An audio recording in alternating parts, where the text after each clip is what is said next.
trade routes and networks. I'm Kübra Koç. I'm a journalist at TRT World, and we are absolutely delighted to have you all here at Boğaziçi University in Istanbul for what promises to be the 2 days of insightful discussions and critical analysis.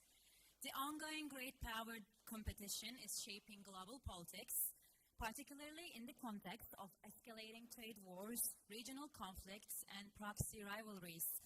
This conference focuses on how these dynamics are playing out in the Middle East, where trade routes and networks are being strategically redrawn in response to these broader geopolitical rivalries.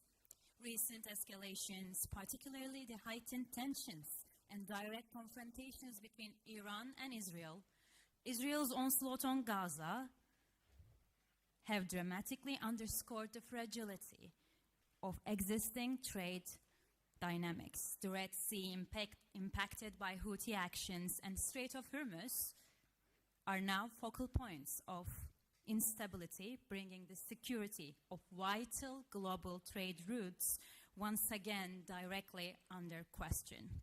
Proposals to restructure supply chains, energy corridors, and financial flows reflect a global realignment towards the world's division into competing trade blocs, each pursuing the establishment of its economic order. Our goal here over these 2 days is to delve deep into how these dynamics are strategically redrawing trade routes and networks across the region and beyond, and ultimately influencing the future of the global order. This significant event would not be possible without the invaluable partnership and collaboration of leading institutions. We extend our sincere gratitude to the Boğaziçi University, Al Jazeera Center for Studies, SETA Foundation, Shanghai University, Shanghai Academy of Social Science, and the PLUS Institute for joining us in this endeavor. To officially open up our conference and set the stage for our discussions, we have a distinguished group of speakers who will share their welcoming remarks. Our first speaker will be Professor Murat Yeşiltaş, General Coordinator of SETA Foundation and member of the Presidential Committee on Security and Foreign Policy of the Republic of Turkey. Before I invite him to the stage, let me read a short introduction of him to you. Professor Murat Yeşiltaş has completed his BA and MA at the Department of International Relations at Sakarya University in 2003 and 2009, respectively. He earned his PhD at the Department of Political Science and International Relations at Marmara University in 2012 with the thesis titled Locating Turkey, Geopolitical Mentality and the Army in Turkey. Yeşiltaş was a visiting researcher at the Department of European Studies and International Politics of Lancaster University between 2008 and 2009. He was a visiting researcher at Virginia Tech's Institute of Government and International Relations in 2010 and 2011. Currently, Yeşiltaş is a faculty member at the Faculty of Political Science in the Department of International Relations at Social Sciences University of Ankara. Ladies and gentlemen, please join me welcoming to the stage Professor Murat Yeşiltaş.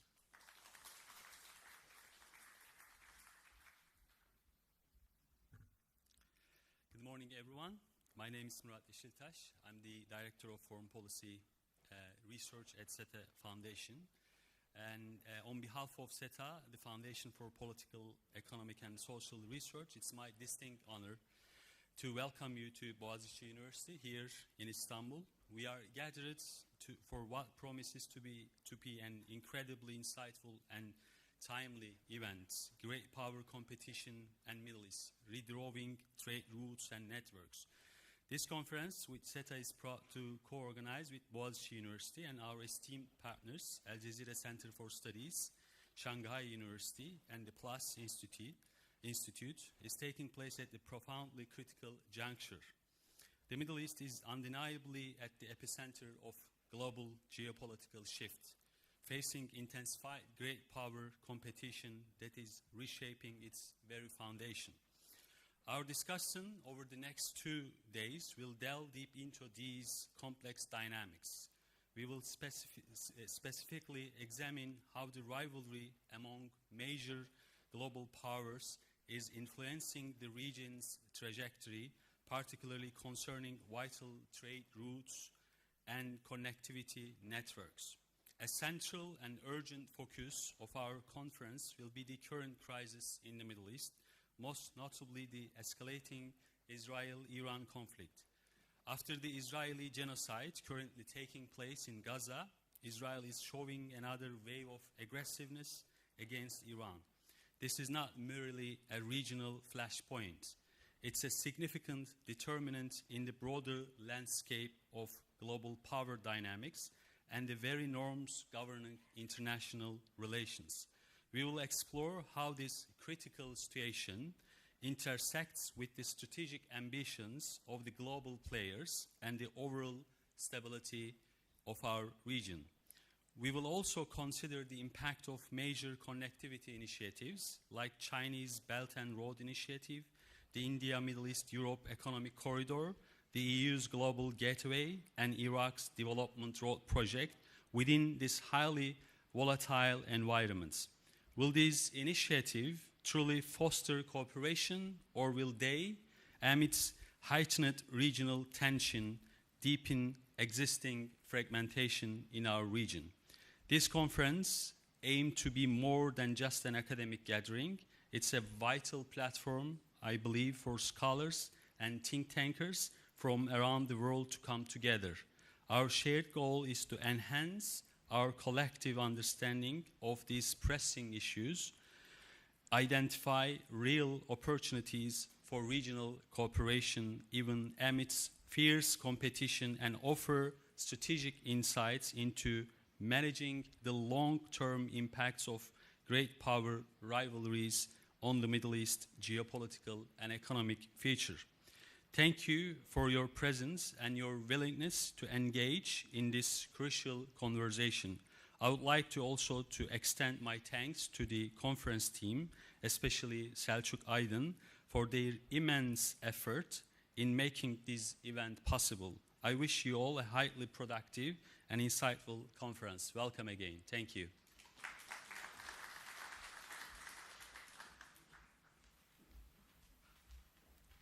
We would like to thank Professor Murat Yeşiltaş for his opening remarks. All right, ladies and gentlemen, our next speaker is Professor Wu Shuming, Vice President of Shanghai Academy of Social Sciences. Before I invite him to the stage, let me read a short bio of him to you. Wu Shuming, Vice President of SAS, graduated from Shanghai Jiaotong University with a bachelor's degree in international finance. He obtained a master's degree and doctoral degree in economics from SAS, majoring in world economy. He served as Secretary of SAS Youth League Committee, Deputy Director of SAS General Administrative Office, Deputy Secretary of General Party Branch of SAS Institute of World Economy and Politics, Secretary of General Party Branch of SAS Institute of International Relations, Assistant Director of SAS Institute of World Economy. As Vice President, he oversees digital operations, leads library services, and supervises publishing and journal management. Ladies and gentlemen, please join me welcoming to the stage Professor Wu Shuming, Vice President of Shanghai Academy of Social Sciences.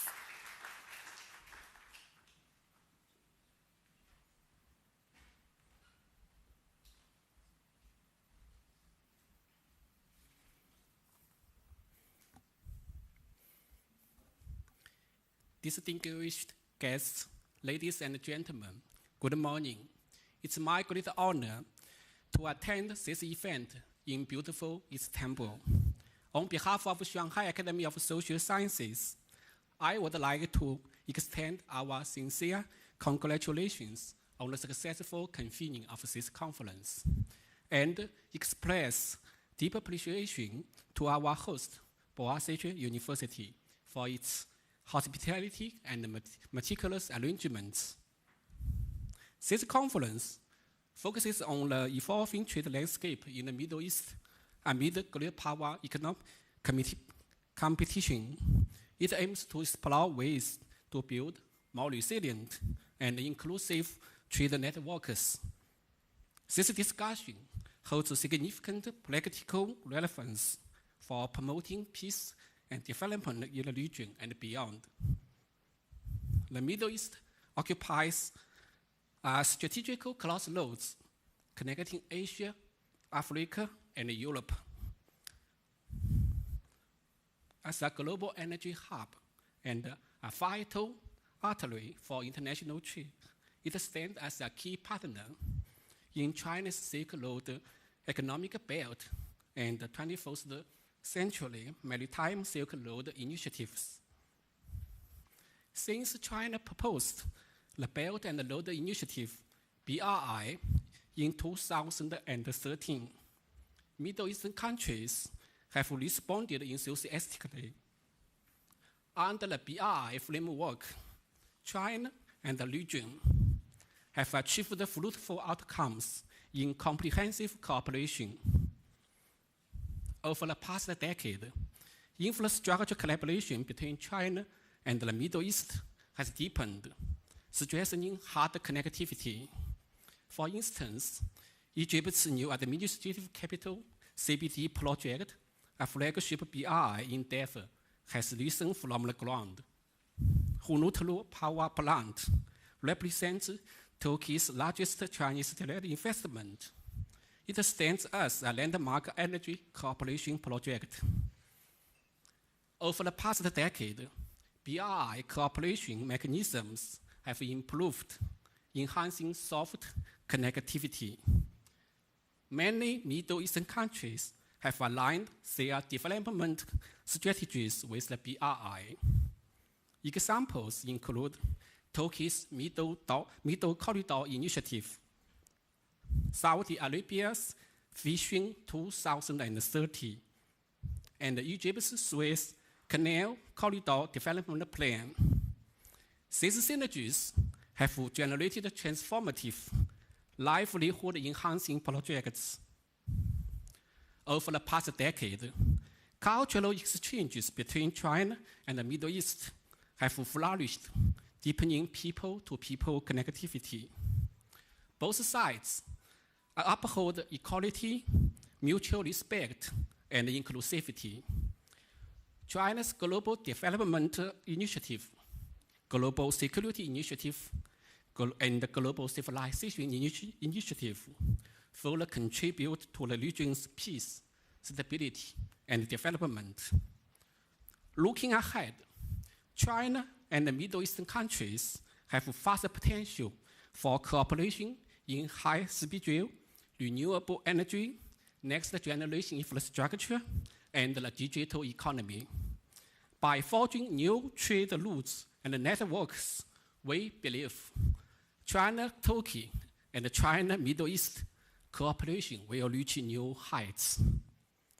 Think tanks and universities play a pivotal role in fostering international cooperation. They provide evidence-based policy insights, facilitate strategic consensus, and promote cross-cultural understanding among scholars and students. Such efforts lay a solid foundation for collaboration. As a leading think tank in China, Shanghai Academy of Social Sciences comprises 17 research institutes, including Institute of International Relations, Institute of World Economy, and the Institute of China Studies.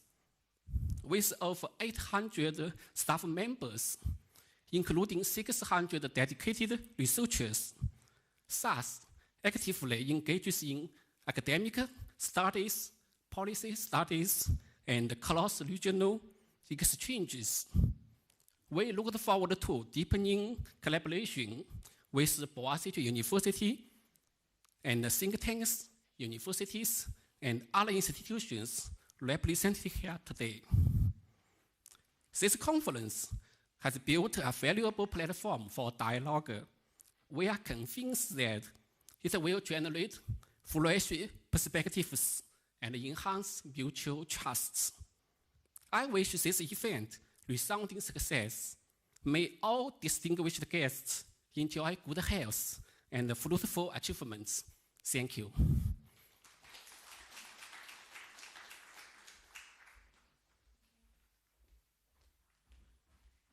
We would like to thank Wu Shuming for his opening remarks. Our next speaker is Dr. Mohammed Muhtar Al-Halil, Director of the Al Jazeera Center for Studies. Before I invite him to the stage, I'm gonna do a very short introduction of him. In the meantime, our team will be distributing some headphones because he'll be speaking in Arabic. So those who need translation, please get in touch with our team members. They'll be distributing you the headphones for the translation. Mauritian capital Nouakchott. In 1997, he joined the Qatari daily newspaper Al-Sharq to work as a journalist. Then he became head of the political section before joining Al Jazeera. In addition to his journalistic experience, Dr. Al-Halil has academic and training experience in journalism, especially in electronic journalism, journalistic editing, and the establishment and management of media institutions. He also has extensive training experience in international relations and the geopolitics of the Arab world and the West African region. Dr. Al-Halil holds a diploma in legal studies and a BA in public law, international relations division from the University of Nouakchott. Then he joined Abdurrahman Islamic University in Khartoum, where he earned a master's degree and a PhD in political science. Ladies and gentlemen, please welcome Dr. Mohammed Muhtar Al-Halil, Director of the Al Jazeera Center for Studies, to the stage.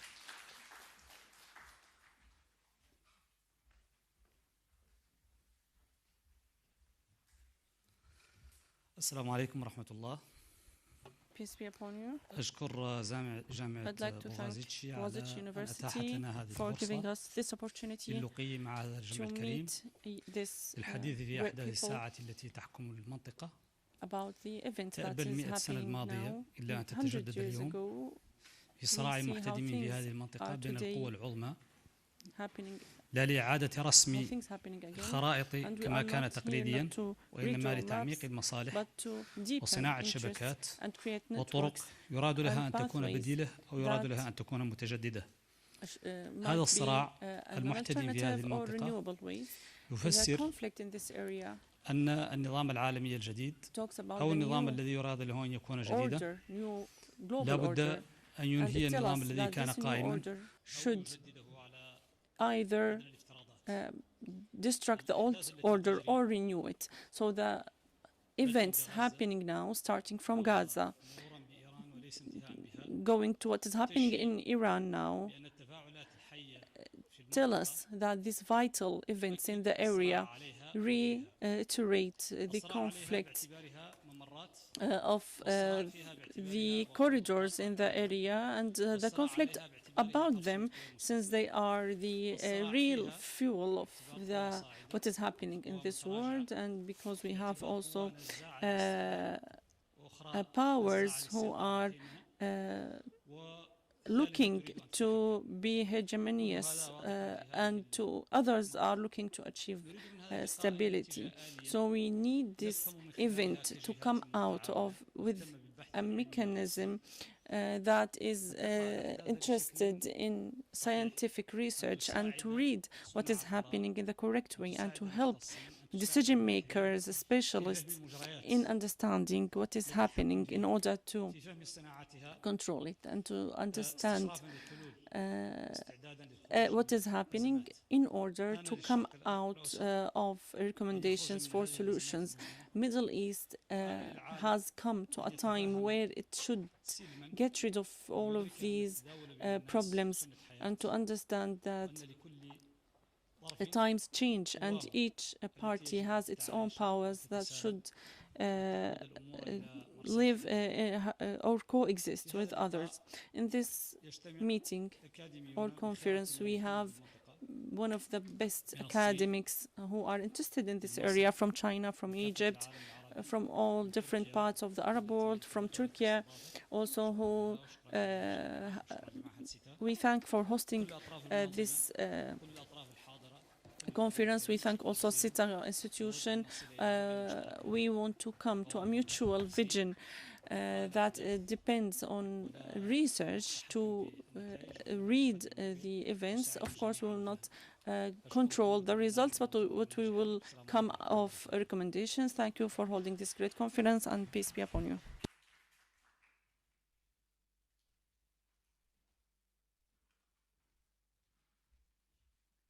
Dr. Mohammed Muhtar Al-Halil, thank you for your opening remarks. And last but not least, ladies and gentlemen, our next speaker is Associate Dean Selçuk Aydın from the Faculty of Economics and Administrative Science at Boğaziçi University. Selçuk Aydın holds a PhD from King's College in the School of Security Studies. He has conducted projects and published articles, book chapters, and opinions on Turkey's history, the Turkish diaspora, Kurdish studies, and Middle East politics. He is currently an assistant professor at Boğaziçi University and postdoctoral researcher at Shanghai University. Ladies and gentlemen, please join me welcoming to the stage Selçuk Aydın.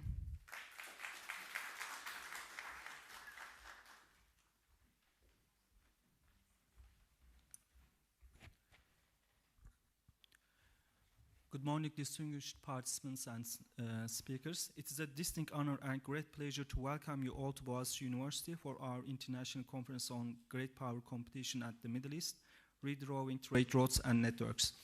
As an associate dean here at the Faculty of Economics and Administrative Sciences, and as an organizer of this event, I am truly delighted to see such a distinguished gatherings of scholars, experts, and policymakers. This event is not just a combination of academic planning, but also a testament to the dedication of our students, to whom I extended my heartfelt thanks for their invaluable support in bringing this conference to fruition. I want to mention their student club, political science and international relations, and my students who also supported and contributed this event to make real. Mehmet Fatih İzgi, Rabia Betül Yaran, Dağcan Vural, Furkan Sarı, Muhammed Eftal Kaplan, Muhammed Ali Oruç, Muhammed Eren Köse, and Mehmet Ali Samur. Please join me to applaud these distinguished students.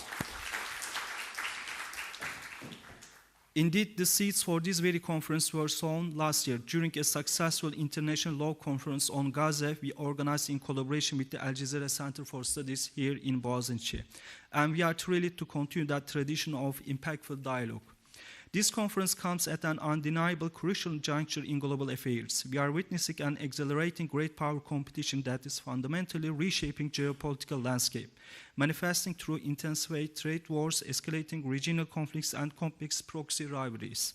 Our focus over the next 2 days will be on how these powerful dynamics are playing out directly in the Middle East, a region where historic trade routes and vital networks are being strategically redrawn. The urgency of our discussions has been profoundly underscored by recent developments. The heightened tensions and direct confrontations between Iran and Israel, coupled with the tragic ongoing genocide in Gaza, have dramatically highlighted the fragility of existing global security, politics, and trade allies and arteries. We see this actually in the Red Sea, impacted by the actions of the Houthis and Strait of Hormuz, where the security of vital global trade flow is now under direct question. This makes our examination of how supply chains, energy corridors, and financial flows are being restructured not merely an academic exercise, but a pressing geopolitical necessity. As I have noted, and also I want to highlight it in our organization process, because it was really hard to book our flights from Russia. We have 2 speakers from Russia, and then we easily managed it, and we had also 2 speakers from the University of Tehran, and we couldn't manage it. That also shows how this process influences our even daily life. As I have noted in my recent work, we are experiencing a return to an economic-centric geopolitics reminiscent of historical shifts that triggered profound global realignments. Just as past trade embargoes and control over roads sparked new eras of exploration, today's trade wars and strategic rivalries are again forcing a re-evaluation of global connectivity. The era of US-led unipolarity is giving way to a multipolar world characterized by assertive non-Western powers, growing internal fissures within the West, and the coercive strategies of nations like Russia we are witnessing in Ukraine. In this context, the Middle East, strategically positioned at the crossroads of key trade and energy routes, has re-emerged as a central area. We will critically analyze the geopolitical context over these roads, examining major initiatives like China Belt and Road Initiative, the US-backed India Middle East Europe Economic Corridor, and the EU Global Gateway, International North-South Transport Corridor, and crucial regional alternatives like Development Road Project, recently initiated by Turkey, Iraq, and also regional powers are supporting this process. This ambitious undertaking would not be possible without the remarkable collaboration of our esteemed partners. Al Jazeera Center for Studies, SETA Foundation, Shanghai University, Shanghai Social Science Academy, and Plus Institute. We extend our deepest gratitude to them for their invaluable support and intellectual contributions. Over the next 2 days, we will engage in rigorous academic exchange, delve into in-depth panel discussions, and foster new connections among colleagues from diverse backgrounds. Thank you once again for joining us. I look forward to 2 days of ritual discussions and illuminating perspectives. Thank you for coming again.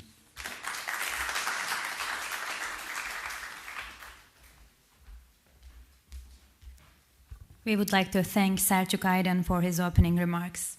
All right, ladies and gentlemen, we'd like to thank all of our opening speakers for their remarks, for their inspiring, insightful remarks. And it's now time for our first session, and it gives me great pleasure to introduce our first session. It is titled Great Power Competition and Imperial Legacies, Questioning the Position of the Middle East.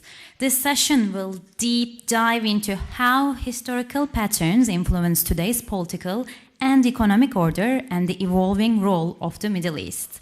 Without further ado, it gives me great pleasure to invite our moderator and the panelists to the stage. Our moderator, İpek Coşkun Armağan, General Coordinator at Institute Social, member of Presidential Committee on Social and Youth Policies of Republic of Turkey. Ersel Aydınlı, Professor from Bilkent University's Department of International Relations. Chang-gang, Professor at Institute of Global Studies from Shanghai University. Sami Al-Arian, Professor and General Coordinator from Center for Islam and Global Affairs at Istanbul Zaim University.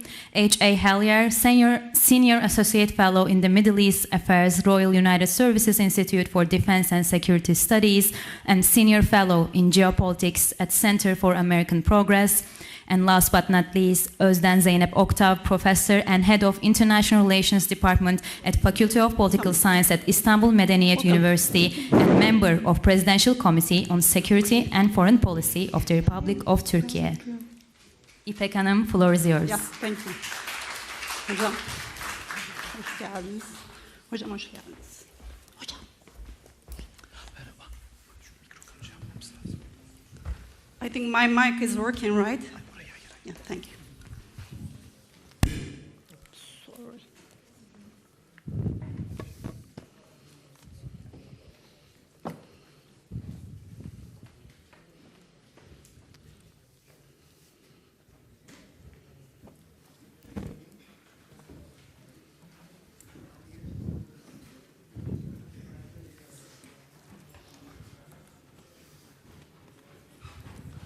Hocam merhaba. Nasılsınız? İyi, çok şükür. Her şey yolunda konuştuk. Siz de Ankara'dan geldiniz. This is not extra, right? This is not okay.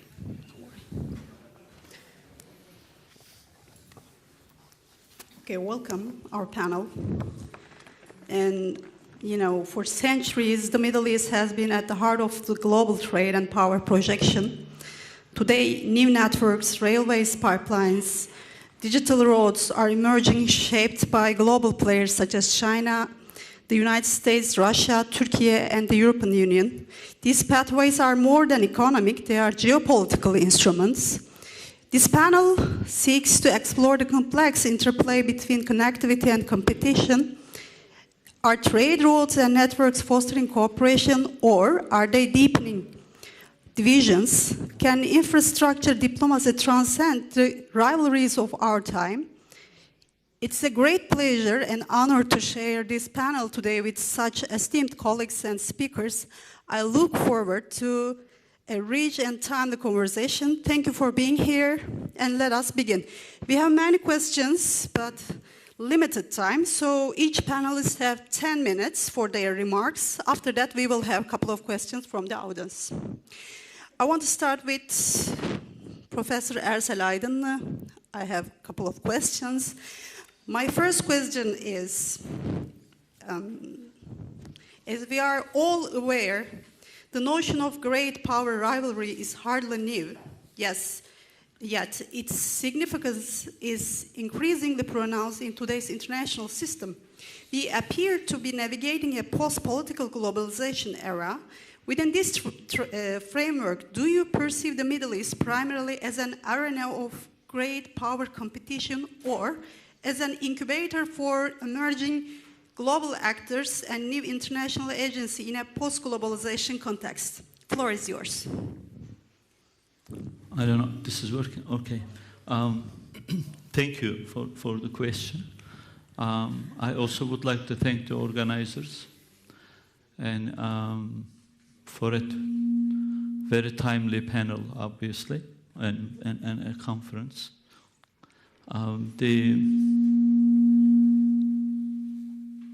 Is it me or? Okay. It's a good question, but very hard question, obviously. It's really tough to talk about this issue at a time, of course, Middle East appears to be almost imploding or exploding. So it kind of makes the question a little bit, kind of, you have to withdraw yourself from what's happening a little bit, at least today, between Iran and Israel.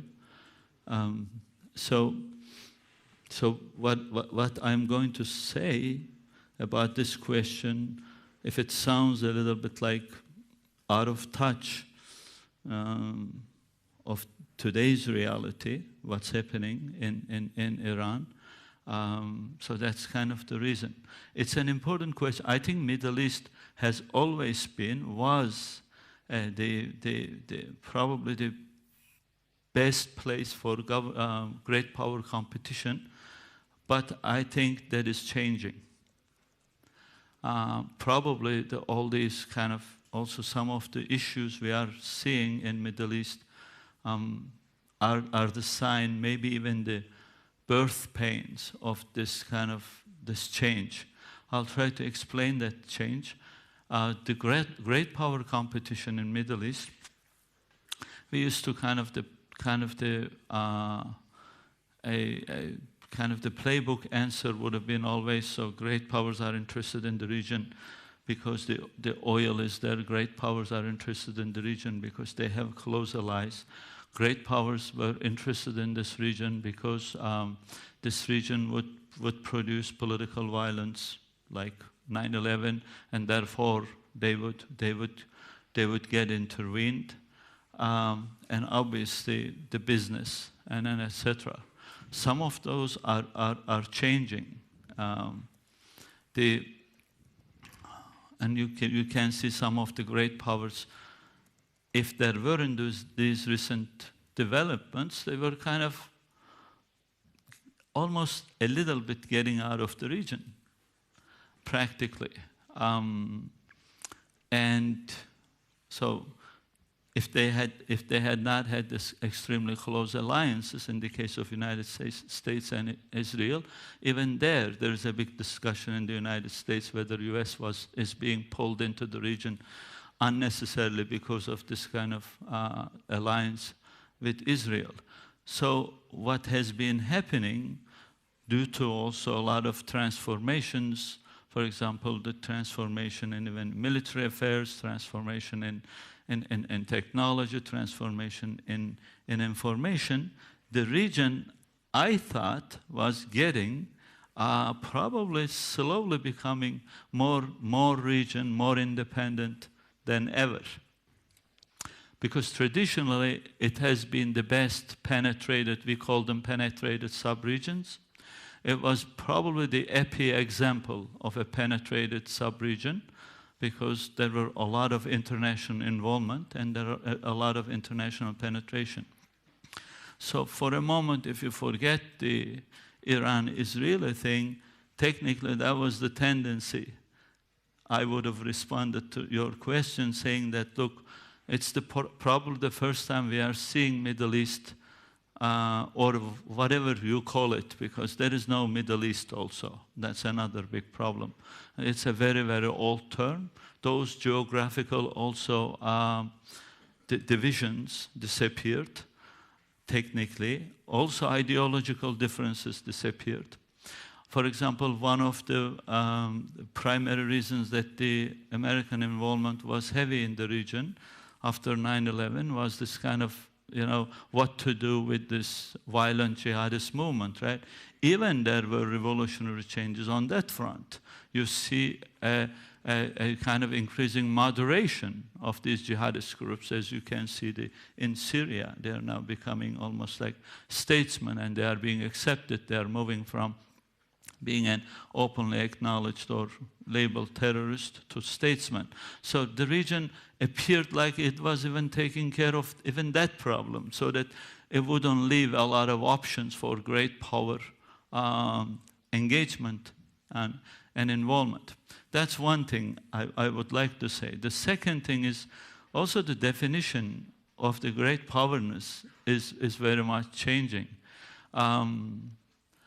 I mean, think about it. United States hasn't won a war for the last, I don't know how many years. Russia is failing to win a war in Ukraine. The kind of this traditional great powers that we seem to be talking about, their report card is really not good at all. They're not winning. They are almost persistently not winning.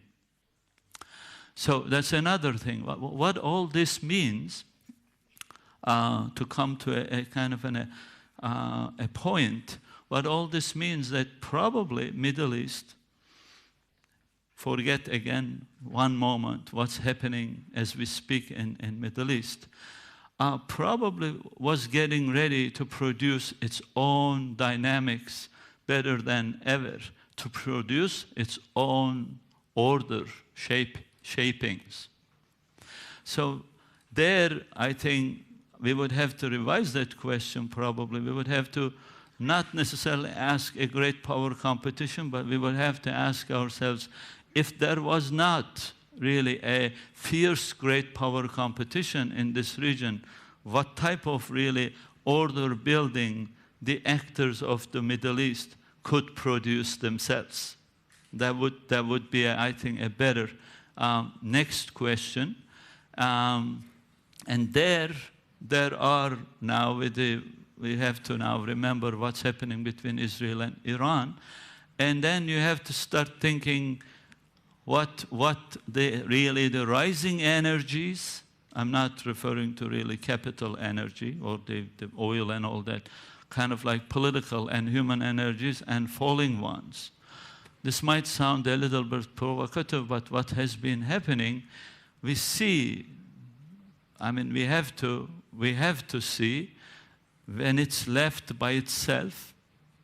I think the Arab energy is a little bit going down. Persian energy is going down.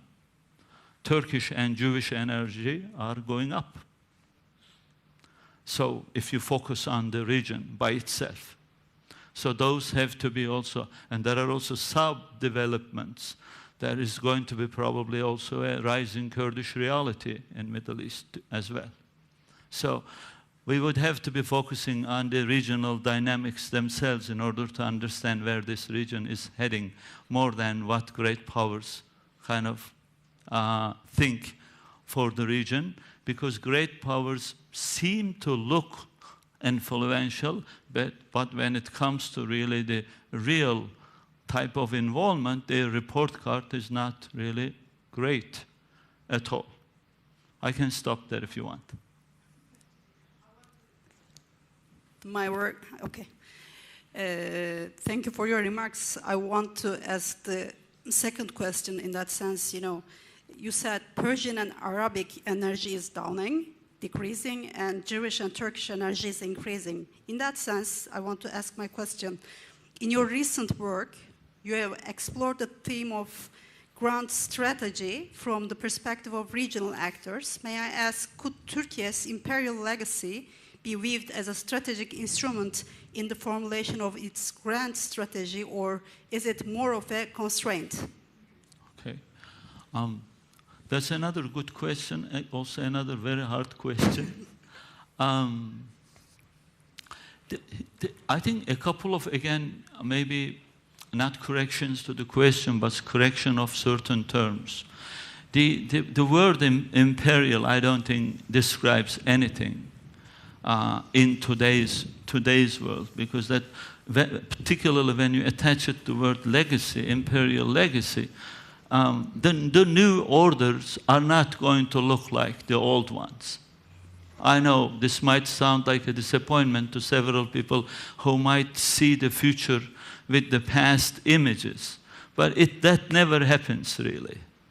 The new orders are not going to look like those traditional kind of imperial practices. And that's one thing. I mean, when we look at particularly this region, but there is something really interesting happening. Again, I would be taking the risk of like looking or sounding out of touch. But what Middle East technically needs is not more conflict and more war. That's what has been happening, and it's obvious it's not working. So any also conflict-based order search or imperial stability even, therefore, is doomed. It won't produce anything new. I think but stability and order by major rising powers might look different than what we imagine. And then I think that's what we should be talking about. There, Turkey's, some of Turkey's practice might actually give us some guidance in this sense. Eventually, in Middle Eastern countries or Middle East region, by itself, has to produce something really this region-centric and based on this region's energy. It has to produce an order somehow has its own engine.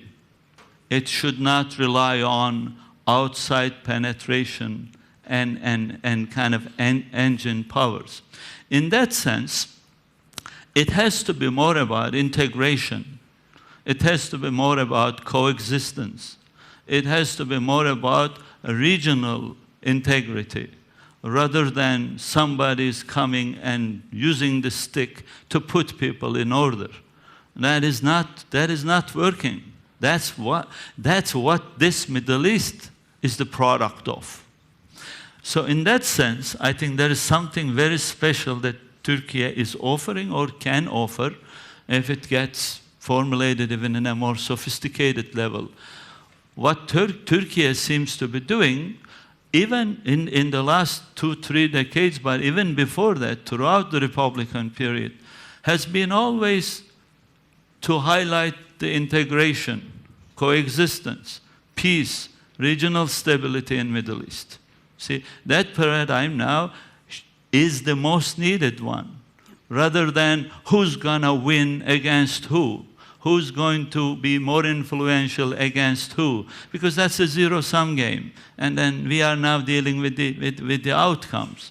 So Turkey's kind of grand strategic perspective, it looks like, basically being able to talk to anybody, being able to try to be friend with anybody, trying not to be part of, for example, sectarian differences, try not to be belonging to just one thing, also try to be also part of the solution, for example, even helping, moderating even the violent jihadist movements into more like responsible kind of actors. Also the recent initiative trying to deal with the Kurds, both domestically and also beyond the borders. Those are, I think, those can be best case practices of a vision that might truly bring in some transformative change in Middle East. Because the other one is not working. And the other one only helps, I think, I don't want to call them foreign powers, but outside powers who are not necessarily the main beneficiaries of ultimate stability and peace in the region. Yeah. Can I stop there? Yeah. Thank Correct. you. Thank you for this timeless speech, and for your remarks are very significant for us. And thank you so much. And my second speaker here is Professor Chang-gang. And we had a great event in Shanghai last week. And I'm very happy to see him again. And my first question to Professor Chang-gang, when reflecting on the imperial legacies of the Middle East, it has become increasingly apparent that the role of China can no longer be overlooked, both by scholars and policymakers alike.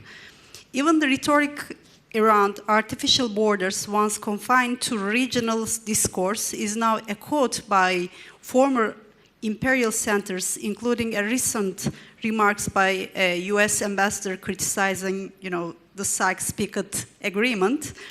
In your view, how might the People's Republic of China, drawing upon both the heritage of Chinese civilization and the strategic direction of the Communist Party, shape or transform existing regional dynamics? The floor is yours. Okay. Thanks, moderator, İpek, her name. Really good question.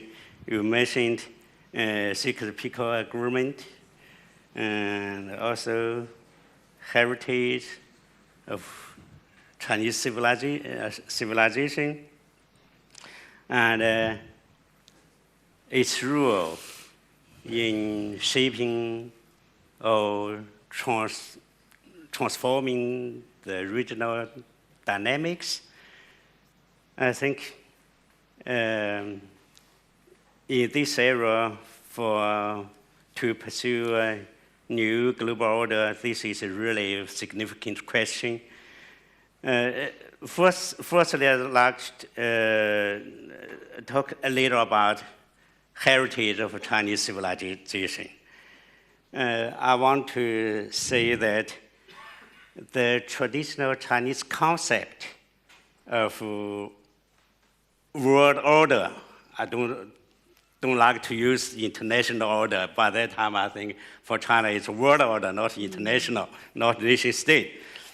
Is great unity or great harmony and heaven. In Chinese, 天下大同, great unity or great harmony and heaven, or all the world should be coexist in a harmonious situations, status. For this concept, I think the international society, especially the Harvard scholar John King Fairbank, I think he employed a highly inappropriate term, tribute system, to describe the Chinese concept of world order. I think this term, tribute system, actually constitute misperception of China's world order philosophy.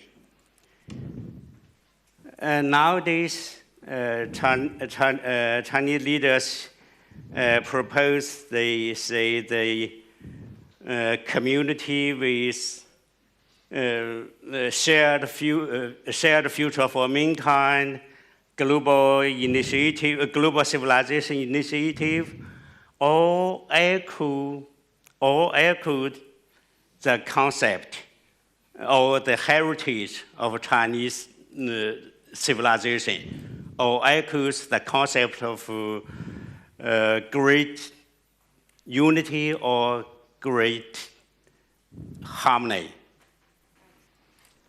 That's all I want to say. Thank you. You are using great unity or great humanity rather than, great powers. I got it. And the second question is, a a considerable portion of your academic career has been devoted to studies of modern Turkey. Both China and Turkey maintain special bilateral relationships with Iran, Saudi Arabia, and Israel. From your perspective, does this partnership between Turkey and China represent a strategic opportunity, or does it pose challenges in the eyes of other regional actors? Yeah, I think this question is really challenging. In China, we talk about crisis in Chinese. There is opportunities and also challenge. So your question, I think, definitely is an opportunity, but also a challenge. Say, for opportunity, I think it's an opportunity for the region, for the Middle East region.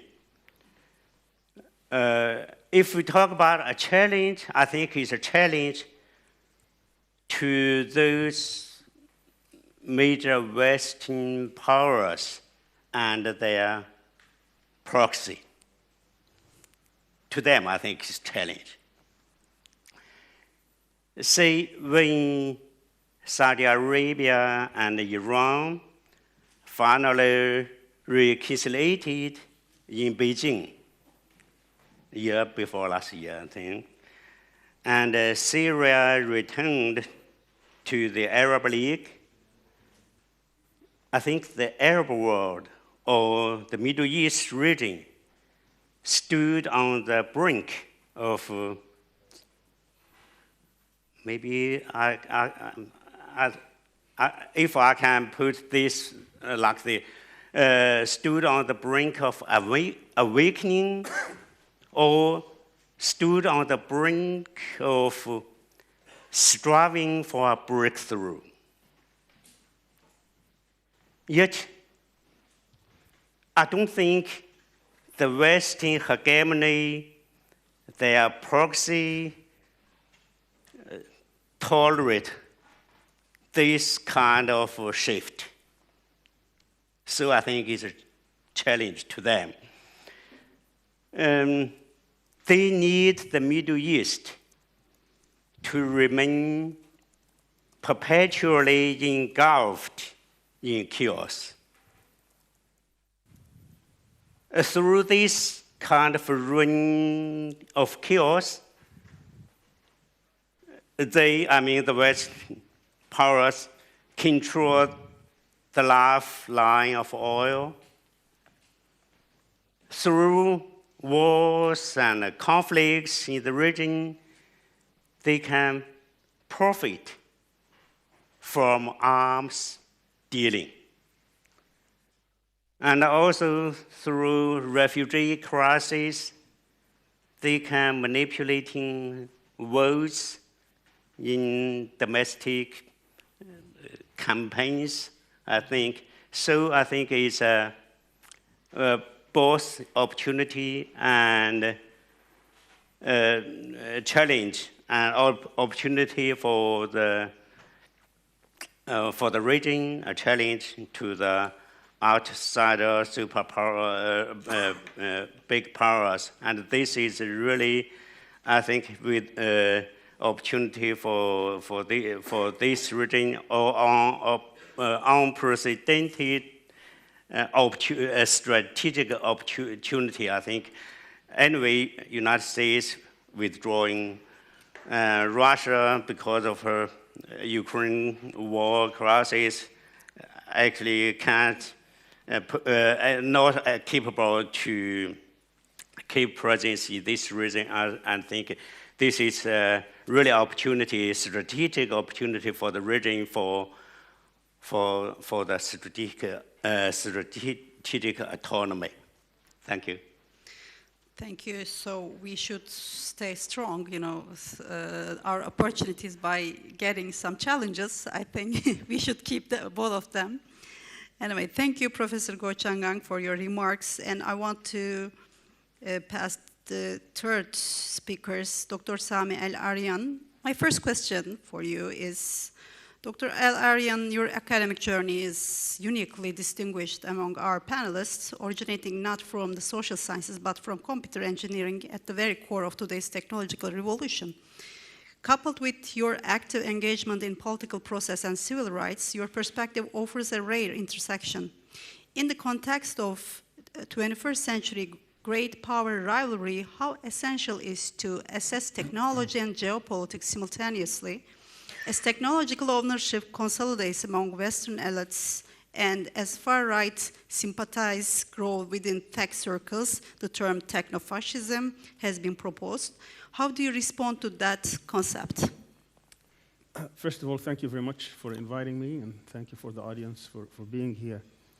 Zbigniew Brzezinski was one of probably of the most important geopolitical and geostrategic thinkers in the United States. He was also the national security advisor to the 39th president, President Jimmy Carter. He defined power in 4 arenas, 4 fields. He says power comprises military, economy, technology, and culture. So he put technology as one of the major elements of power.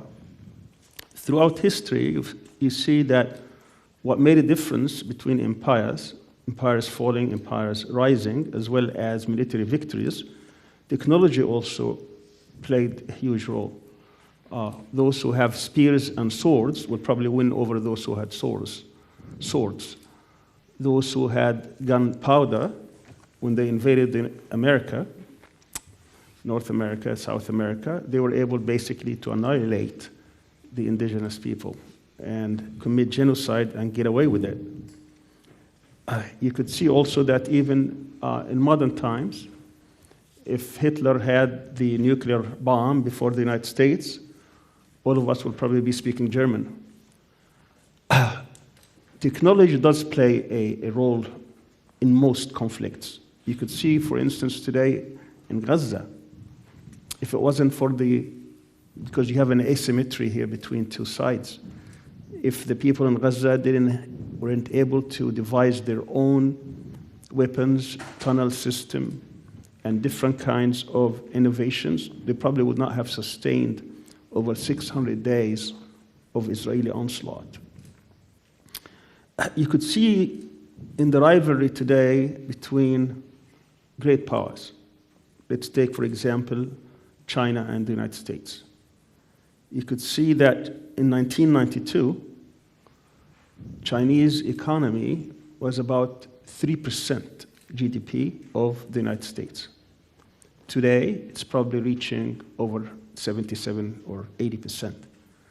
A lot of it came through innovations of technology, of the ability to produce state-of-the-art technology. If you look at research and development, if you want to see the development of nations in terms of how they progress, this is a very important indicator. In 2018, the R&D budget in the United States was about $550 billion. In China, it was about $420 billion. Again, without even taking into consideration the purchasing power, because in China you can get things much cheaper. Labor will be much cheaper. Just taking it on dollar for dollar basis, that's about 76%. Today, that budget for the United States, it's $823 billion per year. For China, it's $780. That's 96%. So in a matter of about 6-7 years, they were able also to advance, and pretty soon they will probably outpace the United States. If you look at Turkey, and by the way, Turkey spends on R&D more than any other Muslim country or other many of the third world countries. Yet, it's way, way behind. In 2018, and because of the collapse of the lira, in 2018, when the United States was spending $550 and China is spending $420, Turkey was spending about $20 billion, and still was the highest by far in the Muslim world. Today, because of the collapse of the lira, and this is all about scientific innovations, that number, although it's much more in liras, it's much less in dollars. It's about 400 billion liras, or about $11 billion.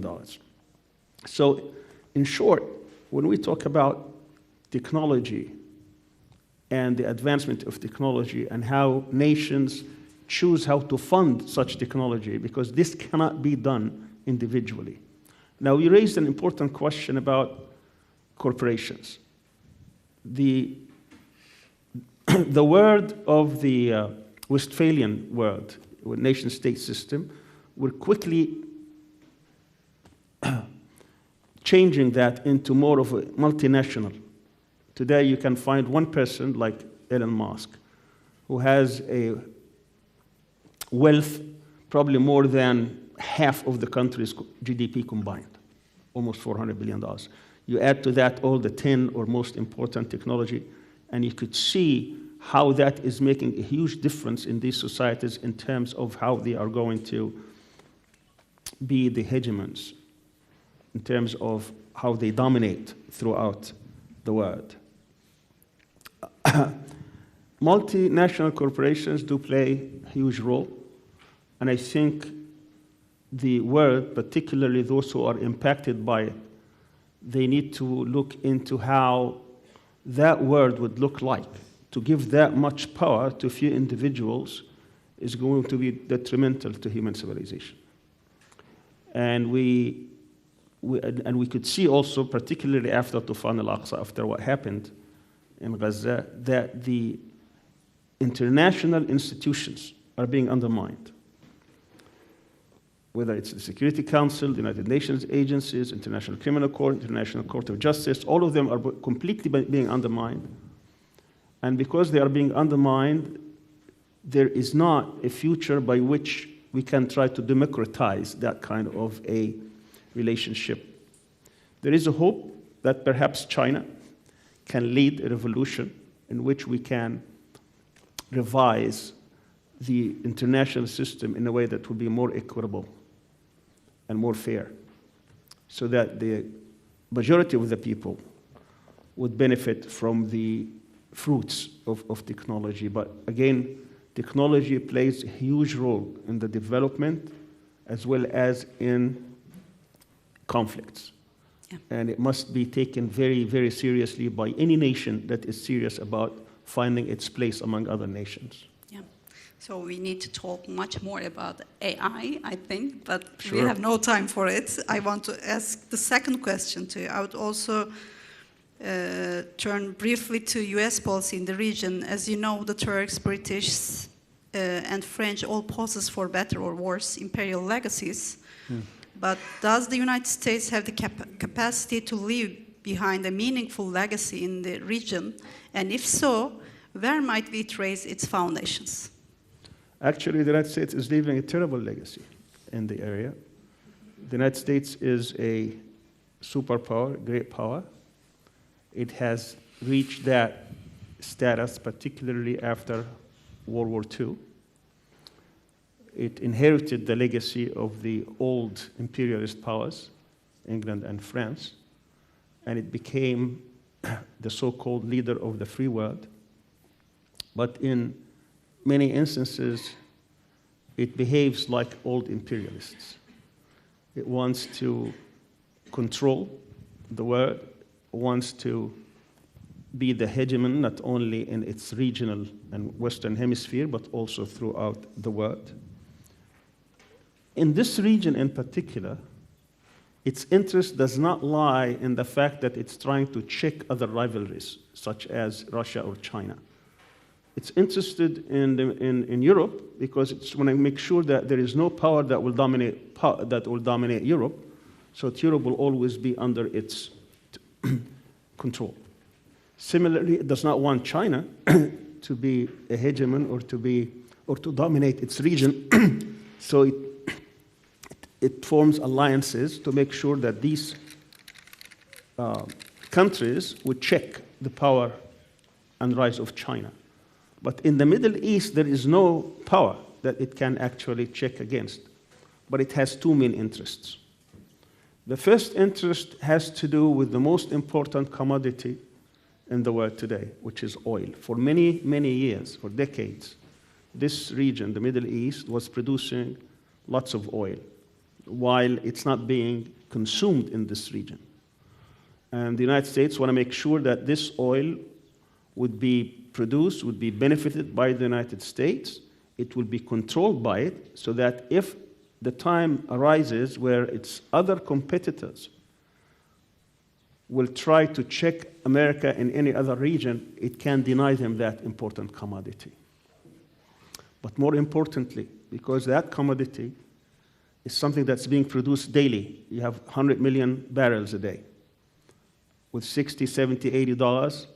If it makes sure that that commodity is sold in dollars, then the real owner of that is the United States. And that's an agreement that Kissinger reached with King Faisal of Saudi Arabia back in 1974. And the reason they want to do it is because Nixon in 71 delinked the dollar from the gold, which was part of the 1944 Bretton Woods Agreement, in which, in order to make the dollar the reserve currency of the world, the United States is ruling the world through institutions. All right, very quickly. Okay, military bases throughout the world. You have military power spread throughout the world, 11 aircraft carriers, but also through the dollar economically and economic institutions. Now, how do we come? We said you can use the dollar, and anytime you want to exchange that dollar for gold, we're ready for you. But they started printing the dollars, so what happens is that they had to delink it. What do you replace it with? You don't replace it with anything. Just make sure that the oil, which is the most important commodity, is sold in dollars, and therefore, if China wants to buy from Saudi Arabia, it has to go and bring the dollars, so it has to go to America, get the dollars, pay Saudis the dollars. That means the real owner of the oil is the one who prints the dollar. And then you make sure these dollars are put back in the United States. Trump was here a couple of months ago, or a month ago, and he collected trillions of dollars. And he said, you have to just invest them in the US. This is how the US is able to print trillions of dollars every single year without having any impact on inflation. Just imagine if Turkey was to do that, and actually it was doing this, and you lose, the lira collapses. But the dollar is still maintaining its strength based on that. That's why you have an imperial power. That's they want to maintain an imperial power. Otherwise, they would lose this because they don't produce enough.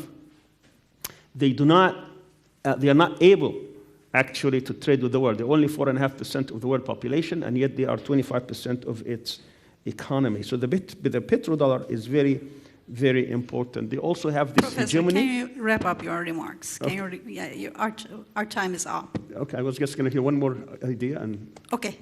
And that idea has to do with, again, hegemony. I want to say, and this relates to Turkey, that's why I want to say this, is whenever it sees a rising power, it makes sure that power is being checked. So if you ask yourself, why does the US have military bases in Syria? It has nothing to do with Daesh. It has nothing to do with ISIS. It has to do everything with Turkey. Because Turkey started to flex its muscle, try to become more meaningful power in this region. So what does it do? It goes to northern Syria, it occupies it, it arms Kurdish militias, it gives them economy, it gives them oil, it trains them, gives them heavy weapons. What does Turkey do? It comes back because the Kurdish issue is very sensitive, and it could actually split the country. So when Erdogan meets with Trump in 2018, Trump asked him to stop pursuing Khashoggi. Erdogan says, when are you going to withdraw from Syria? He understands what is the price for that. And then 12 days later, he says, I'm withdrawing from Syria. The US Secretary of Defense resigns because this is coming to the heart of how America does. So the legacy of America is imperialism and hegemony. Thank you. Thank you for your remarks. And our fourth speaker, Hellyer, Professor Hisham. My first question, you sit in both Washington, D.C. and London as a think tank scholar engaging with the foreign policy of different administrations for the past 20 years, but you also spend a lot of time in the Arab world. What kind of different perspective do you see from in the region and out of the region on big power games?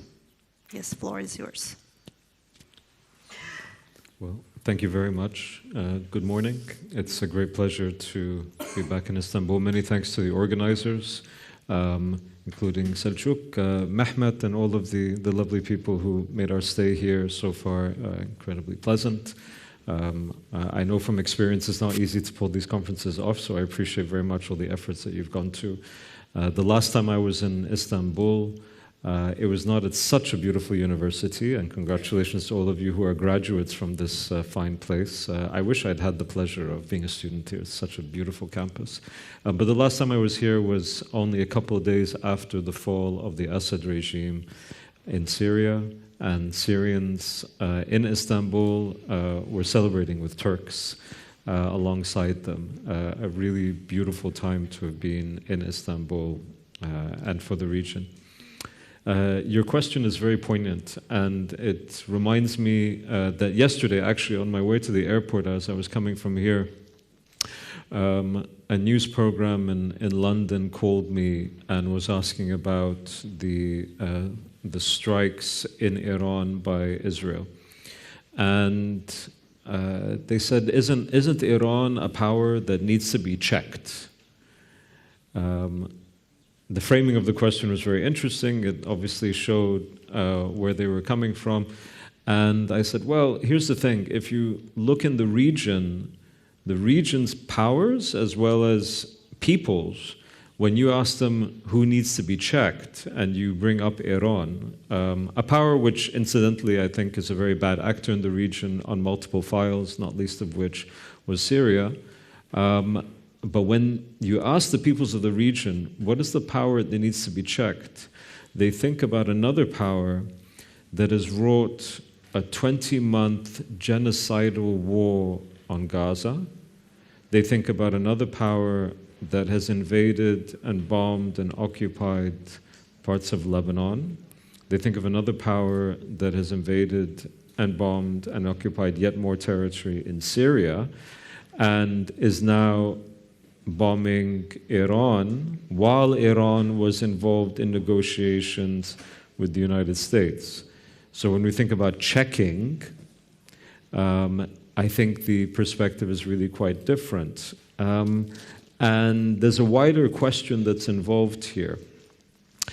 When you see the reactions of so many Western capitals, not all, thankfully not all, but certainly the United States, the United Kingdom, France, Germany, over the last few days, the way in which Israeli actions have been framed is incredibly telling, because the fact of the matter is that Israel has managed to engage in this way because of a complete atmosphere of utter impunity.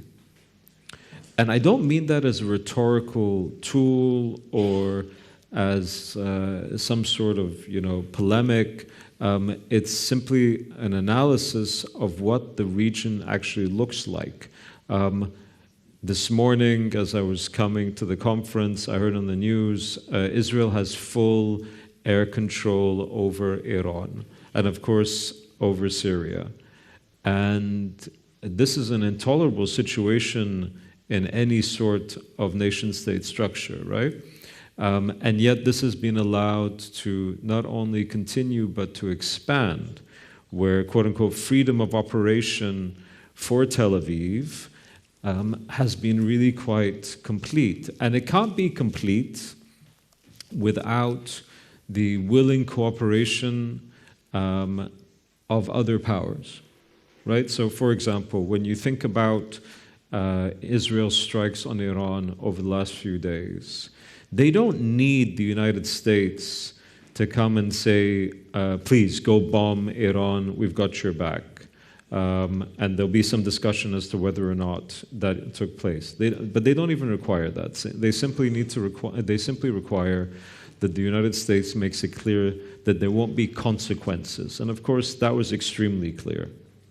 So this atmosphere of impunity is underpinned by an empowerment of action that completely sets aside any semblance of pretension for international law or any kind of quote-unquote rules-based order. On the contrary, all it does is encourage more impunity, the law of the jungle, and I think that that's going to be very important for people to keep in mind as more conflicts ensue. And certainly we're likely to see that. Forget about the region for the moment. If you look ahead to 5 years down the road, 10 years down the road, 20 years down the road, there will be conflicts, there will be disagreements between different powers, different nations, not least of which will be due to the climate crisis. And we need a system of international order, of international law, in order to mitigate damage from such situations. And instead what we're seeing is this fragmentation. I want to say one last thing on this particular point. Whatever system is about to be built or is in the midst of being built, it happens against, again, the background of the last 20 months of war on Gaza.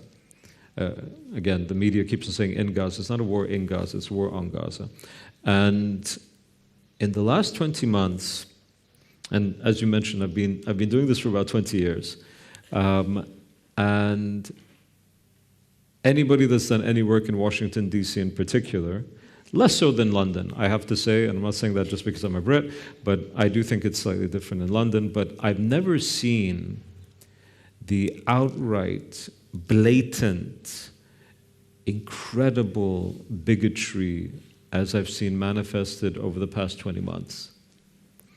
And the worst bigotry, of course, is reserved for Palestinians, but it is widened out. But the worst is reserved for Palestinians, to the point where you have the American president using the word Palestinian as an insult to Chuck Schumer in the United States Congress. It's absolutely incredible.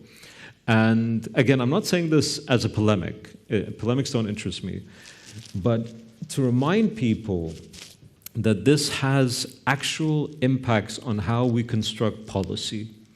When you have a policy establishment that views human beings in such an incredibly hierarchical manner, where one group of people are here and one group of people are there, then it justifies policy directions that are incredibly destructive, incredibly brutal. I mean, you keep in mind, today, anytime you bring up Israel's war on Gaza, the immediate refrain, the immediate retort is October 7th, where 1,200 people were killed. 1,200 versus the minimum number, 60,000, the absolute minimum. Think of the ratio that implies and how little we then value life. And again, it's not a polemic. What does this mean for policy? And I think that that's very concerning. If we're going to prepare ourselves for the coming period, I think that powers of the region and peoples of the region need to be very concerned about what sort of system is being built, what sort of value for human life is being instituted, because it will be the most vulnerable, as we've already seen in Gaza, it will be the most vulnerable that pay the price, and we can't stand for that. Thank you. And I want to ask my second question. Your academic focus on radicalization, right? Which also relates closer to your professional work, has long stood out. Radicalization has often been conceptually tethered to the Middle East, but surely, as a social phenomenon, it transcends religious and ethnic confines. The January 2020 Capitol riots in Washington, D.C. revealed much. In your view, is the mental map of Western discourse evolving to locate radicalization beyond the Middle East and into other geographic spaces? So yes and no. And again, this relates to how the discussion has evolved over the past 20 months. Yeah.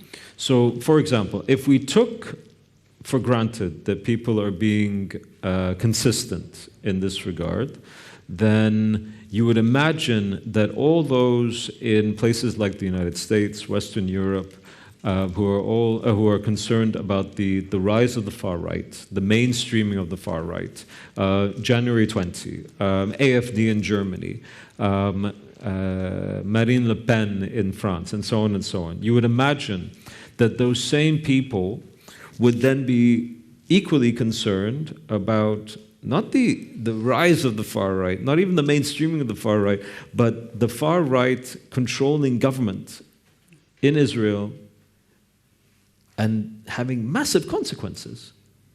Okay? And it's extraordinary that when you point this out, the refrain is always, well, they don't speak for the government. It's like, okay, first of all, they have 2 ministers in government, but also it's not just the 2 ministers. In fact, quite frankly, it's not simply the government. It's much wider than that. And this is actually, I mean, this isn't your question, but I'll say this very quickly and then move on. One of the problems with the discourse when it comes to the Israelis at present is that the implication is that we simply need to get rid of Benjamin Netanyahu's government. Well, I have news for people. He's not the problem. It's a much wider issue than that. When you see public opinion polls in Israel, when you see how the political spectrum, there is polarization, but it's not on the war. There is polarization, but it's not on the war. And you know, all of these protests against stopping the war and so on, these are protests about hostages. They're not protests about the war. I wish there were protests about the war. They're not protests about the war as much as they're about the hostages. If there were no hostages, the protests would be far fewer. So the impact and the effect on Israeli society from that type of extremism is really quite incredible. And we normalize it to our detriment. And we have seen moves within Europe with regards to even their own members. Okay, like I see more action from Brussels on Hungary than I do on Israel.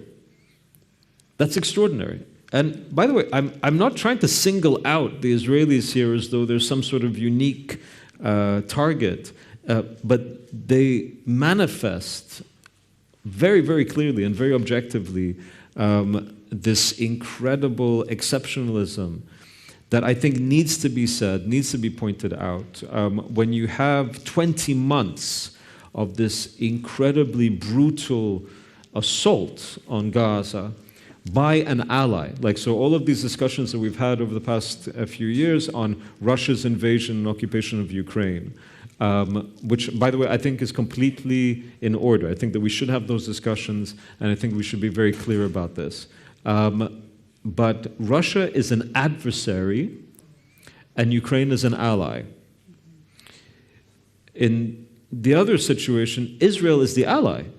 So actually, all of the pressure that you're putting on Russia, if you put even 1/10 of that on the Israelis, then you would have saved tens of thousands of lives.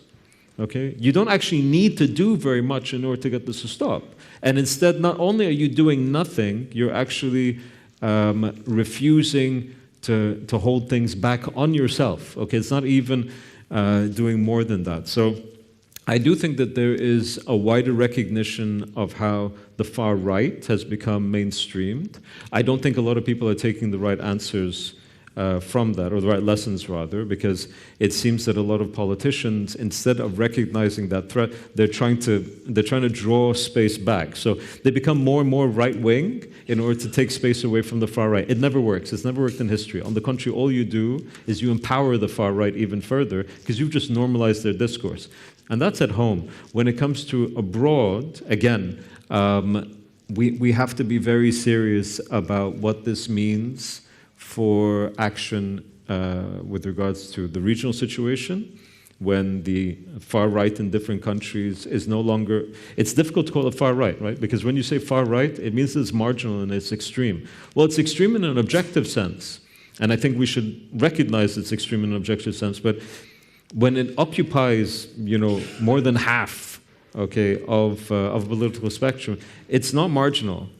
It's not marginal, and you have to take steps on a policy level to institutionalize a response in that regard. And if that response doesn't give you any immediate impact today or tomorrow or next week, that's one thing. But we're not talking about just then. We have to think about years down the line, because things are shifting, and things will shift. You know, I mean, nothing is static when it comes to international relations. Things move. And if we're serious about, at the very least, minimizing damage mitigating damage, then we have to stop this fragmentation and devolving into the law of the jungle before it's too late. Okay, thank you. Actually, you centralize the past 20 months in your rhetoric, but I want to ask a more historic question. Since we are speaking of great power competition, it would be remiss not to invoke the United Kingdom, not only as the originator of the very concept, but also as a central force in the shaping the Middle East. I would like to ask you to reflect on two distinct periods. First, how do you assess the manner in which the geopolitical legacy of the UK was transferred and utilized by the United States in the post-1945 world order? I'm the only Brit on the panel. Hugh, help me out, we left very good roads. I don't think that there's much else I can say when it comes to good things that we left behind.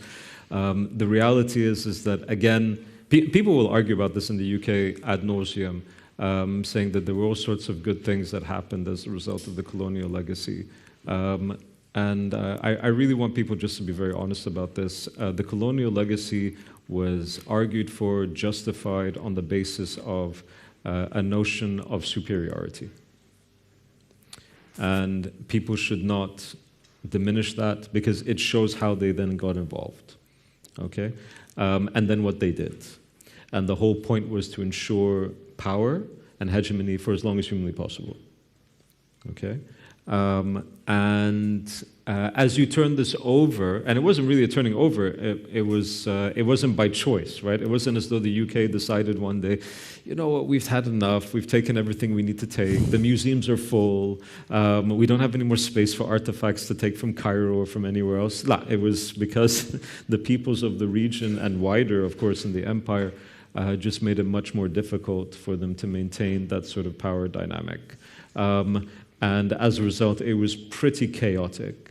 And in some cases, I think quite purposefully so. In other places, events overtook them. And there's, there can be discussions about where this happened, where that happened.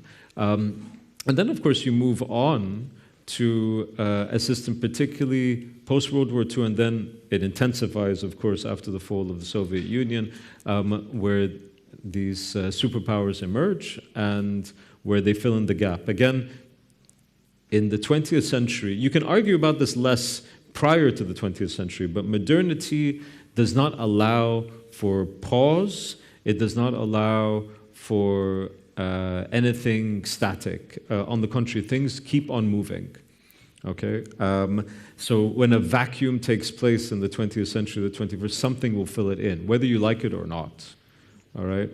And I think that that's also a lesson for the peoples of the region, for the powers of the region, that if you think, and I don't think anybody thinks this anymore, but if you think by staying out of a conflict or staying out of an issue for too long, you're suddenly going to be protecting yourself or defending yourself, no. What you're ensuring is that you have less power to help define the outcome, or at least for the next phase. And you have to think forward. You have to think ahead of the game. I was having a very interesting conversation earlier this morning with somebody from another country in the region, and they did not prepare. I think many countries in the region did not prepare for what was very likely to come about, whether in a year, 5, 10, 20, whatever it is. I think that people have to recognize that agency doesn't simply just happen. It's earned. Of course, many things are beyond your control, but in order to have more options to pick from and then to decide wisely, you have to establish a certain amount of power yourselves. Yeah, thank you. And our last panelist, Professor Özden, Zeynep, Oktav. Professor Oktav, I have two questions for you, and I want to start the first one. The ongoing competition among great power is compelling middle-tier states and regional actors alike to confront their imperial legacies more directly than ever. This confrontation manifests both as a rejection of the past and as a selective reconstruction of historical memory. Do you believe Turkey, as long as a state that distances itself from its Ottoman heritage, is now adapting effectively to these new realities? The floor is yours.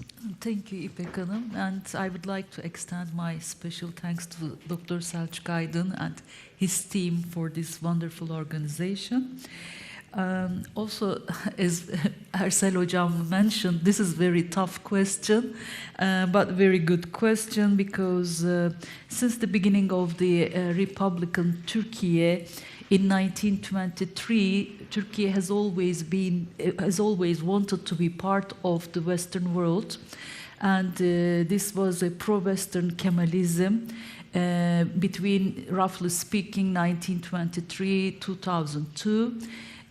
But with the AK parties coming to power, this changed to some extent, because AK parties, Islamist electorates, and the people in general in Turkey wanted to have some cultural and trade relations with the people in ex-Ottoman territories, specifically in the Middle East and Arab land. And from that time onwards, Turkey just spent much effort to have links, especially trade links, with some ex-Ottoman territories. These were Central Europe, the Balkans, the Black Sea region, Caucasus, Central Asia, Middle East, and Eastern Mediterranean. But the issue was that these efforts of Turkey was, for the most part, stigmatized as neo-Ottoman, and the neo-Ottomanist aspirations as neo-Ottoman aspirations. Therefore, the ruling cuts of the AK party government very much avoided to be labeled or stigmatized as a neo-Ottoman, but in the meantime, the officials in Ankara spent much effort to have brotherly and good neighborhood relations with the Middle East, as well as with the other territories which I mentioned. This is not fair, in my opinion, to stigmatize Turkey as neo-Ottoman. And this is an effort, in my opinion, to cut Turkey's links with the cultural links with these neighboring countries. But today, Ankara is very much self-confident, just following this policy of, having the quitting the policy of distancing itself from its Ottoman past to Turkey, because playing a very effective moderating role in many conflicting areas, such as in Ukraine, Russian war, and in Gaza tragedy. And so, as far as I believe, this labelization of Turkey as neo-Ottoman completely disappeared, and because Turkey stands today in equal distance to both West and the East, and because the Gaza tragedy, in my opinion, is a milestone in the historical in the international relations, because after the Gaza tragedy, the international organizations, the alliances, and the rule of law lost ground very much, and the people's firm belief in international rule of law also disappeared. And Turkey's NATO identity started to be questioned by many in Turkey, because Turkey has been excluded for the most part by NATO, just like, for example, Turkey was removed from F-35 jets program. And there are numerous examples I can explain to you that how Turkey is little by, slowly, very step by step, excluded from NATO, and therefore NATO identity is questioned especially in Turkey, and therefore Turkey, just like many other countries on regional level, seeks to be integrated to some other countries and diversify its relations, and tries not to be dependent on one ally, on one alliance or organization. And my second question is much more related to this issue. Yeah. In 2024 article, you coined the term swing state to describe Turkey's position between NATO and the Shanghai Cooperation Organization. Would you say Turkey is the only such actor in the region? If we expand the analysis to include other aspirational powers such as Iran, Saudi Arabia, Qatar, the UAE, Israel and Egypt, what kind of geopolitical landscape do we observe emerging? Yeah. Actually, I think Sami Hocam mentioned very well how the countries on regional level, especially seeking the ways of diversifying their relations. And let me just say that the Erdogan's motto, "The world is bigger than five," became very popular, not only in Middle East, but also in Africa, in Latin America. When I joined some academic meetings, for example, in Africa and in Latin America, many people, native people, just asking me about this motto, because the basic reason why this motto became so popular is that the current system, I mean, based on P5, doesn't work anymore and doesn't prevent the wars all over the world, and it just continues the monopoly of the five in defense, technology, in trade and energy, and therefore the states you just mentioned a little while ago, seeking to diversify their relations, different alliances. But I would like to give two examples, I mean, for these countries, especially the Saudi Arabia and Israel. Saudi Arabia also, if you remember, Trump made its first visit to Riyadh. He came to power for 6 months ago, but very short time before this visit, Saudi Arabia made an agreement, 57 agreement, formalized this 57 agreement with China. These agreements were on water, energy, and food security. And these agreements also worth about $3.7 billion. This is a big number.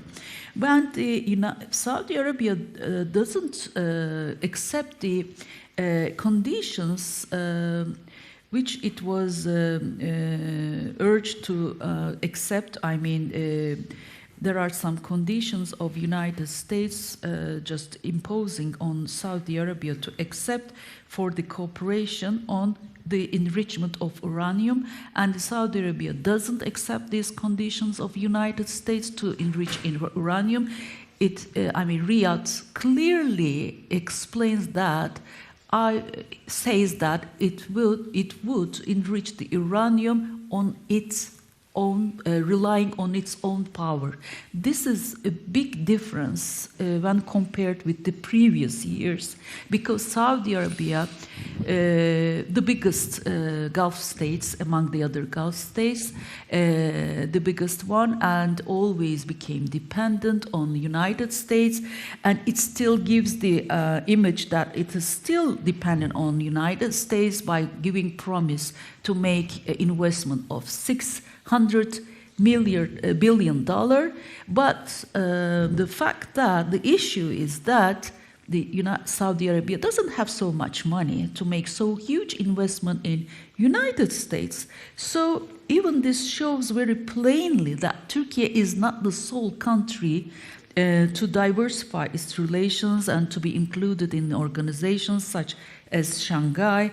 And also Israel is another important example, in my opinion, just to show that how Israel is crippled and is in a desperate situation, just only relying on the Jewish origin American authorities in the United States, because United States, in many circles in United States, I'm following very well these circles, and the people also in US, in United States, doesn't want anymore the burden of the Jews on US economy. Let me give you one example.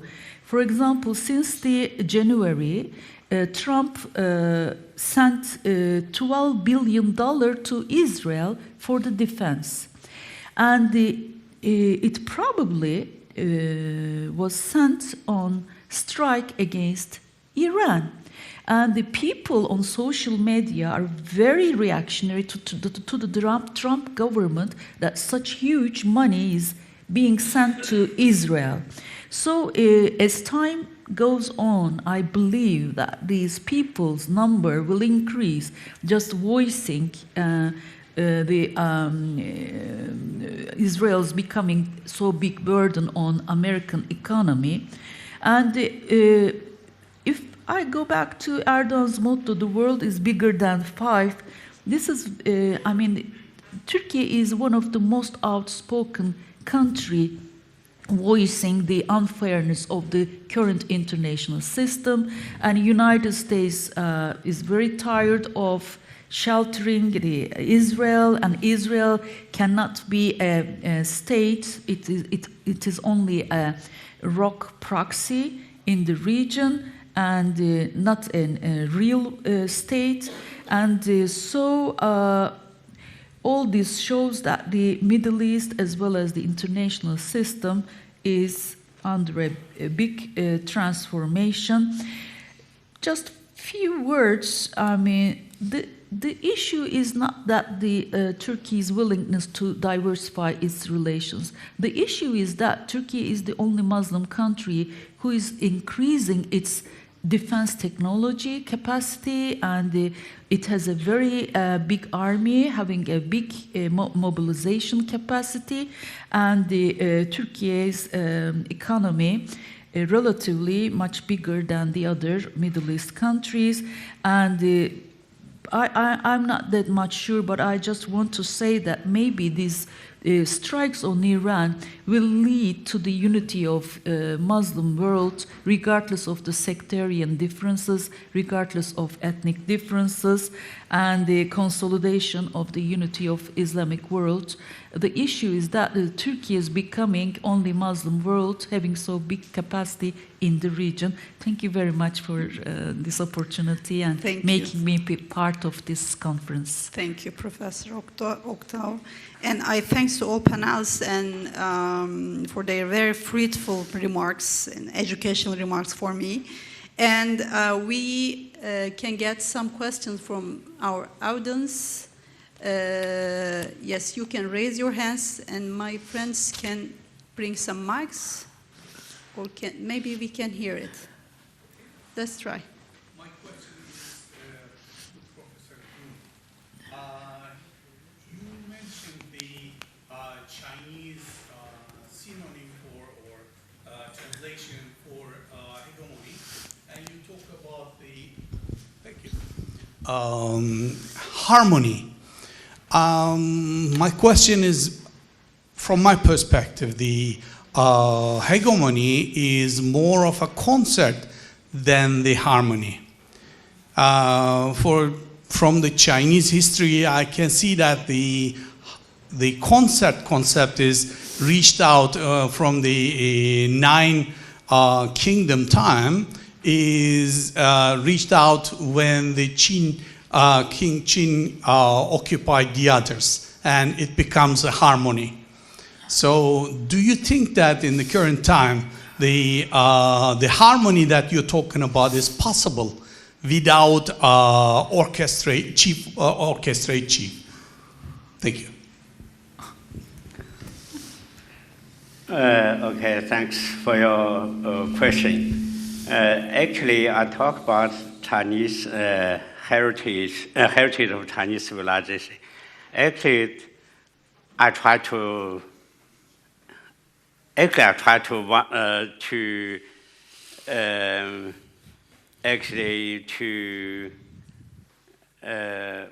want to make a comparison between Chinese culture or tradition and Western. Actually, as our moderator said, much portion of my career actually is better recent over 10 years for Turkish studies. I also want to make a comparison. For me, or in my perspectives, say the military system of Ottoman Empire actually is much bears much resemblance or similarity to Chinese harmony system, I think. They all put or emphasize diversity, not controlled or dominated by one ethnic group. It's diversity or coexistence peacefully, not dominated. I think this is the similarity military system. I think talk about military system. I can help you to understand the Chinese say harmony. We can tell from history. It's really scores of ethnic groups in China, all different kind of religion, but no religious war. It's kind of harmony and not dominated by, say, different religion dominated by one religion. It's not the case. So I think this is the different culture, different way of thinking. And also I talk about the so-called tribute system. You know, since Ming Dynasty, the emperor sent big number of ships to South China, South China, Southeast Asia, or even to the shore of Africa. Just pay attention. Any colonies established by Chinese dynasties? No colonies, not colonized. This is the difference. So I talk about this, just want to remind us to think about the different way for order, not center troops, occupied, colonized, but in a harmonious order, we can coexist, do business, do trade, something like that. Thank you, Thank Professor. you. Thank you for your question. Any other question? Yes, please.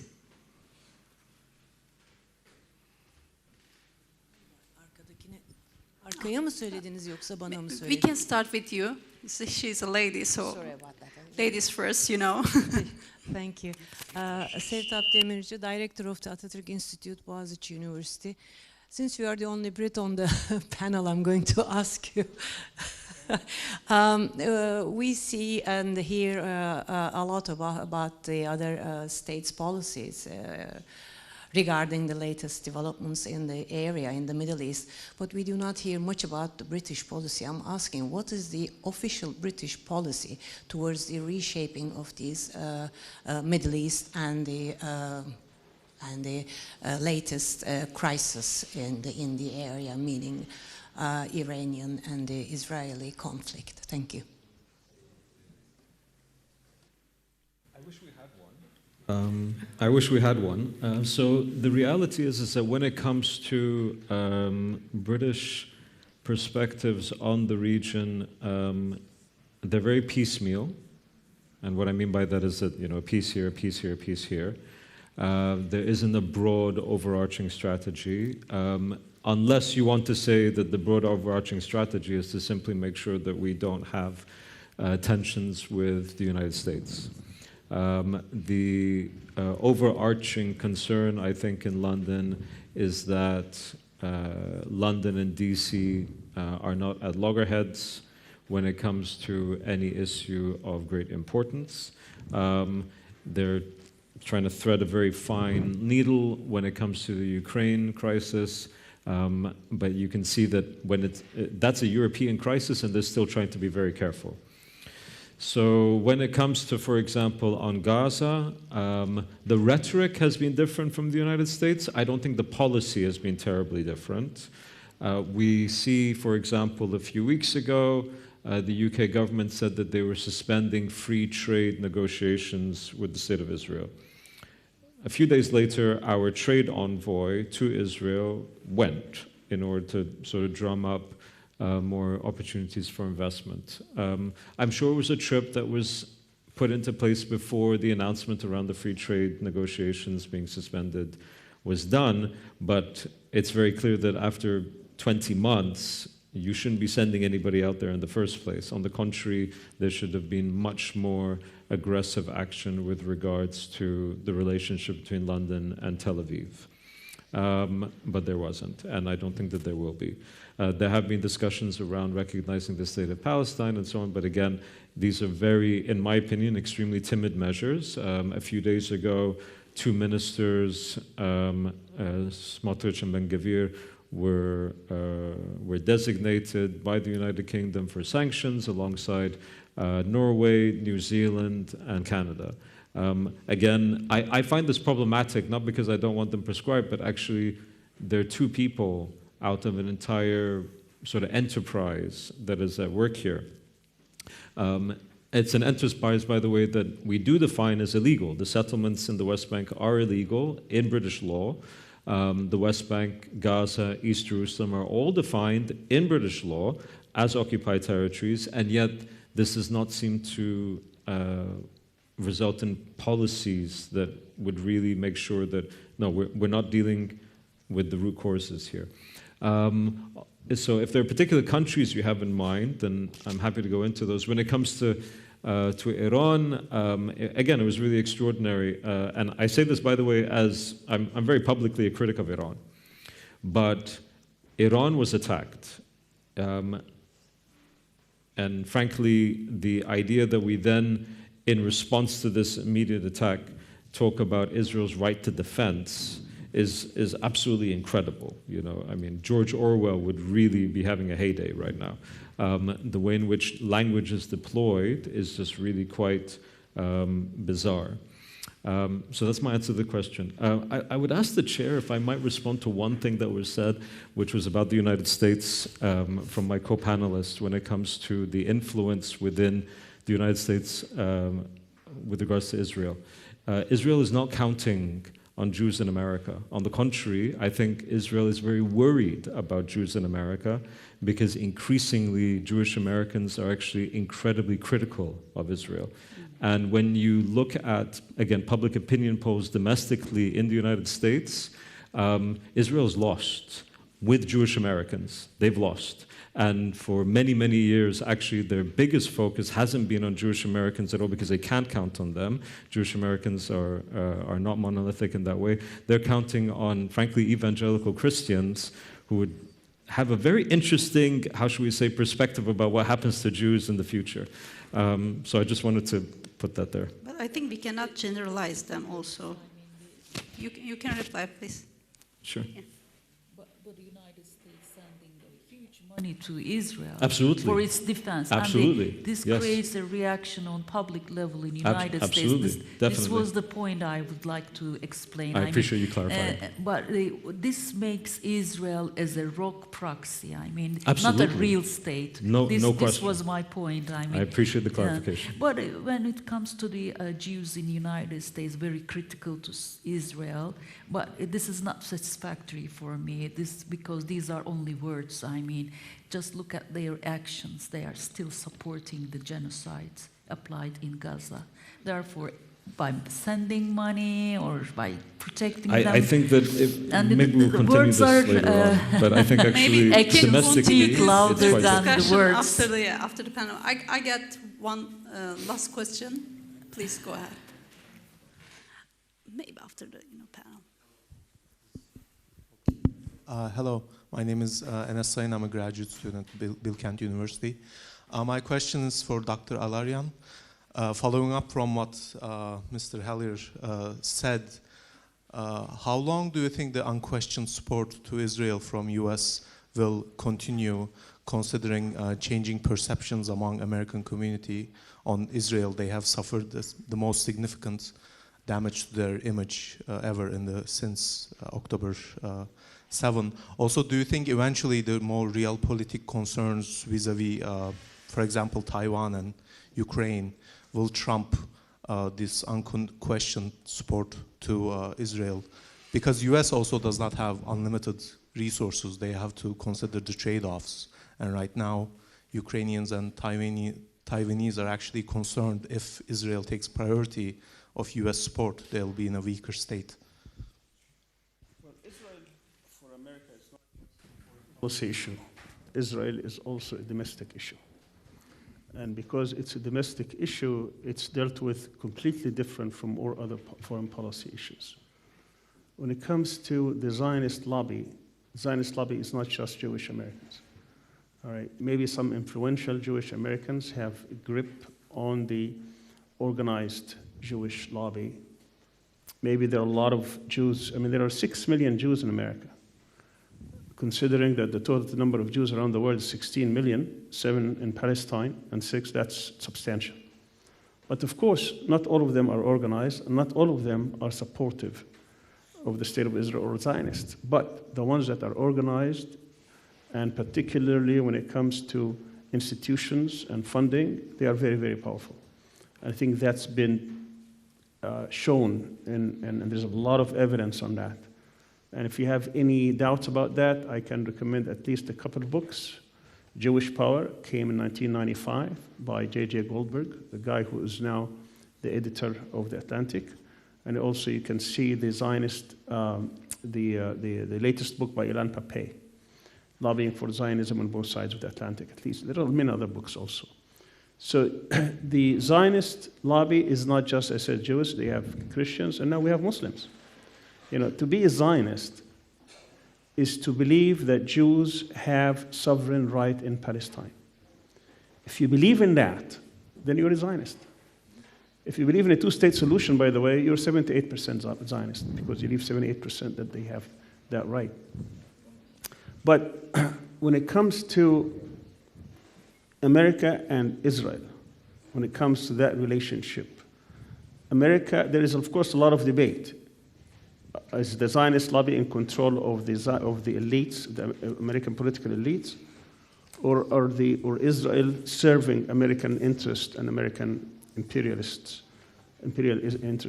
And I believe that the evidence really on both sides. So in October 1956, 1 week before the elections, presidential elections, Israel invades Egypt, takes over the Sinai, and Eisenhower gave them an ultimatum that they have to withdraw. And they did withdraw. And he wasn't because he was interested in Arab rights. He did it because he was trying to clear out the area from the old imperialists. He didn't want the British to come back and control the Suez Canal. And just also commenting on the earlier question about the British legacy in Palestine. If it wasn't for the British, they would never have been in Israel. If it wasn't for the Balfour Declaration of 1917, and for the British mandate, and for empowering Zionist gangs and Zionist militias, and for allowing illegal Jewish immigration into Palestine for 3 decades, would never have a Palestinian problem. And the reason they did it, again, one is to get rid of their excess Jewish because they are anti-Semitic. All these European powers that today decry anti-Semitism, they are who are anti-Semitic. Jews never had problems in the land of Muslims. We had 2 types of Jews in the history of the world.